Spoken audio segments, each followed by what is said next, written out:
Taste the Daily. வணக்கம் ஜெயக்குமார், கூடுதல் விவரங்கள் என்ன?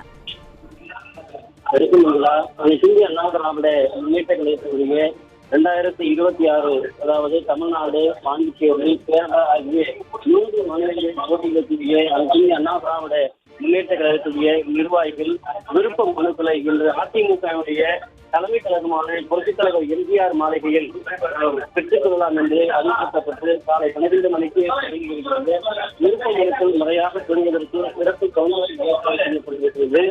பெறப்பட்ட மனுக்களை பூர்த்தி செய்து வழங்குவதற்கான ஏற்பாடுகள் செய்யப்பட்டு அதில் முன்னாள் அனைத்திந்திய அண்ணா திராவிட முன்னேற்ற கழகத்துடைய தலைமை செயலாளர் முன்னாள் அமைச்சர் எஸ்.சி. வேலுமணி, அனைத்திந்திய அண்ணா திராவிட முன்னேற்ற கழகத்துடைய தற்காலிக அவைத்தலைவர் கழகத்துடைய துணை பொதுச் செயலாளர் முன்னாள் அமைச்சர் கே.பி. முனுசாமி, அதேபோல் அனைத்திந்திய அண்ணா திராவிட முன்னேற்ற கழகத்துடைய பொருளாளர் முன்னாள் அமைச்சர் திண்டுக்கல் சீனிவாசன், அதிமுக முன்னாள் அமைச்சர் துணை பொதுச் செயலாளர் திண்டுக்கல்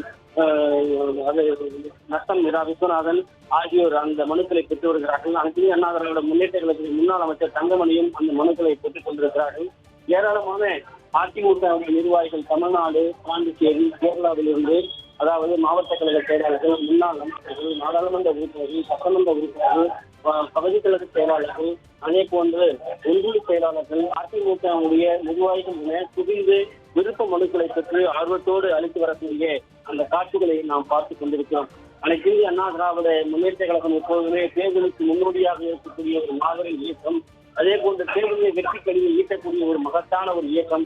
அப்படிப்பட்ட மகத்தான இயக்கத்தினுடைய பொதுச் செயலாளராக அனைத்து இந்திய அண்ணா திராவிட முன்னேற்ற கழகத்துடைய பொதுச் செயலாளர் புரட்சித் தமிழர் எடப்பாடி கே. பழனிசாமி சேலம் எடப்பாடி சட்டமன்ற தொகுதியை போட்டியிட வேண்டும் என்று அனைத்து இந்திய அண்ணா திராவிட முன்னேற்ற கழகத்துடைய சேலம் புறநகர் மாவட்ட கழக செயலாளர் இளம்பு தலைமையிலே அதிமுக நிர்வாகிகள் அவருடைய விருப்ப மனுவை பெற்று பூர்த்தி செய்து வழங்கியிருக்கிறார்கள். அனைத்து இந்திய அண்ணா திராவிட முன்னேற்ற கழகத்துடைய நிர்வாகிகளுடைய அந்த மனுக்கள் வழங்கியதை அதிமுகவுடைய முன்னாள் அமைச்சராக இருக்கக்கூடிய தலைமை செயலாளர் எஸ்.சி. வேலுமணி, அதே போன்ற பொருளாளர் முன்னாள் அமைச்சர் திண்டுக்கல் சீனிவாசன், துணை பொதுச் செயலாளர்கள், தற்காலிக அவை செயலாளராக இருக்கக்கூடிய கே.பி. முனுசாமி, அதே போன்று செயலாளர் முன்னாள் அமைச்சர் நத்தம் ஆகியோர் பெற்றுள்ளார்கள்.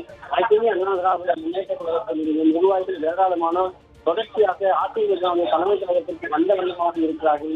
அனைத்து இந்திய அண்ணா திராவிட முன்னேற்ற கழகம் 2026 சட்டமன்ற தேர்தலிலே மகத்தான வெற்றியை பெற வேண்டும், மாபெரும் சரித்திர வரலாற்றை படிக்க வேண்டும் என்பதற்காக இன்றைக்கு அதிமுகவுடைய தொண்டர்களும் நிர்வாகிகளும் இந்த விருப்ப மனுக்களை பெற்று வழங்கிக் கொண்டிருக்கிறார்கள்.